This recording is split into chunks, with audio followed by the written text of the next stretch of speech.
भारत सरकार जनतेला गुलाम बनवत आहे का असं विधान केलेलं आहे मुंबई उच्च न्यायालयाच्या न्यायमूर्तींनी।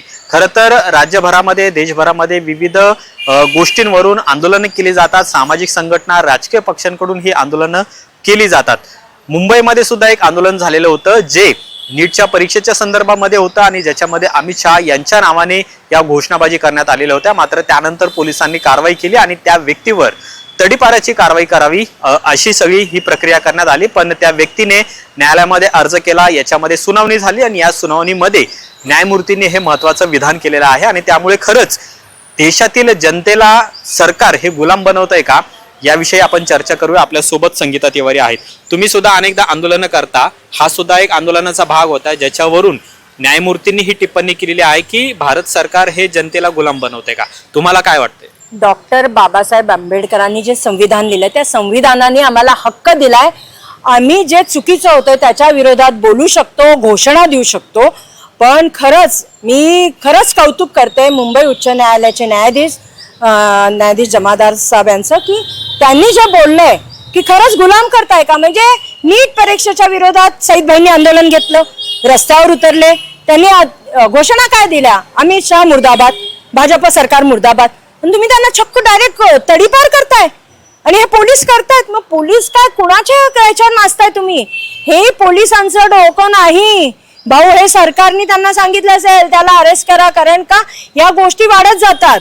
याच्या पुढे जाऊन जेव्हा ते न्यायमूर्ती म्हणलेत त्यांच्या शब्दामध्ये आहे की जी लोक आहेत वरती त्यांच्याकडे एक वॉशिंग मशीन आहे, तुम्ही खूप गुन्हे करा, जा तिकडं, तुम्हाला वॉशिंग मशीन मध्ये टाकतील, धुतील आणि पुन्हाला तुम्हाला एकदम चांगलं करून येतील। गंगेत जाऊन गंगा न्हावून या, सगळी पाप मुक्त करून पुण्यवान व्हा। म्हणजे हे जेव्हा एका हायकोर्टाचे उच्च न्यायालयाचे न्यायाधीश बोलतायत तेव्हा सरकारला कळलं पाहिजे। सरकारच्या कानाचे पडदे फाटलेत का त्यांना ऐकू येत नाही मला कळत नाही। लोक नीटचे जेव्हा हे पेपर पुढे होतीये त्या माणसांनी तो आवाज उठवलाय, तुम्ही नाही दाबू शकत। तुम्ही पोलीस सरकारचे जे आहेत ते कामगार आहेत, तुम्ही मालक नाही, पोलीस मालक नाहीयेत। मी पुन्हा सांगते, न्यायाधीशांनी पण तेच सांगितलंय, तुम्ही जे आमची जनता आहे आमच्या जनतेचा आवाज दाबू शकत नाही असं विधान त्यांनी केलंय। त्याच्यामुळे त्यांच्यावरची जी तडीपाराची कारवाई आहे ती म्हणजे सपशेल सरकारने आदेश दिल्याप्रमाणे पोलिसांनी त्यांना तडीपार केलेलं होतं। पण मानलं पाहिजे सईदभाई, तुम्ही उच्च न्यायालयात गेला, लढलात आपल्या आणि आमच्या हक्कासाठी, आणि संविधानाचा जे हे खून करतायत तो खून तुम्ही वाचवलाय। कारण का संविधानी आम्हाला आज आम्ही गुलाबो गँग म्हणून बेटिया फाउंडेशनच्या अंतर्गत आंदोलनं घेतो, सरकारच्या विरोधात बोलतो, सरकारच्या विरोधात घोषणा देतो, चुकीच्या जागी न्याय मागतो की अन्याय झाला आम्हाला न्याय द्या, हा तुम्ही आवाज दाबू शकत नाही। हा सरकारला हक्क नाहीये, तो आमच्या बाबासाहेबांनी आम्हाला दिलेला हक्क आहे। पण तुम्हाला वाटतं का असं की सरकार खरंच असं गुलामगिरी करते, सामान्य नागरिकांना असो किंवा मग तुमच्यासारखे आंदोलन करते असो? मग हे काय आहे, हे आहे काय, हे चाललंय काय?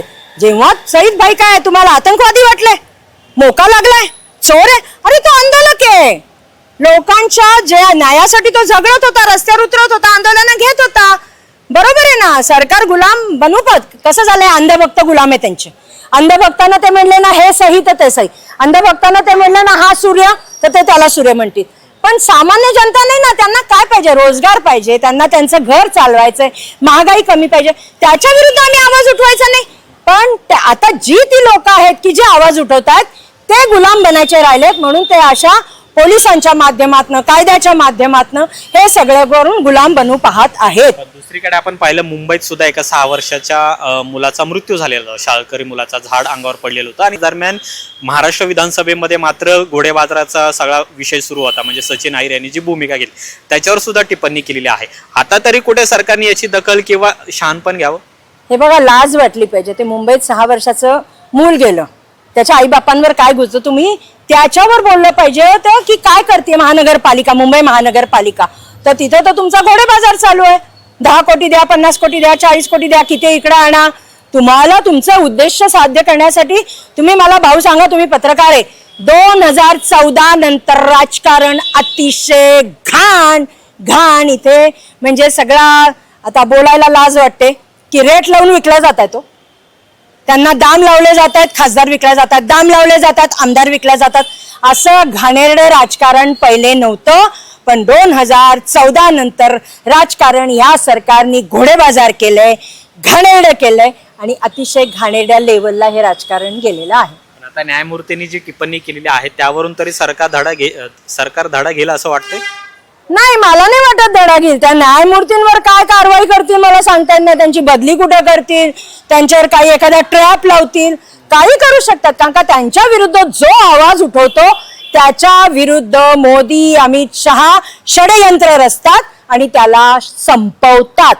खूप खूप धन्यवाद आमच्याशी बोलल्याबद्दल. कॅमेरामन रोहित वनकटेसह अमोल धर्माधिकारी, LS मराठी, पुणे.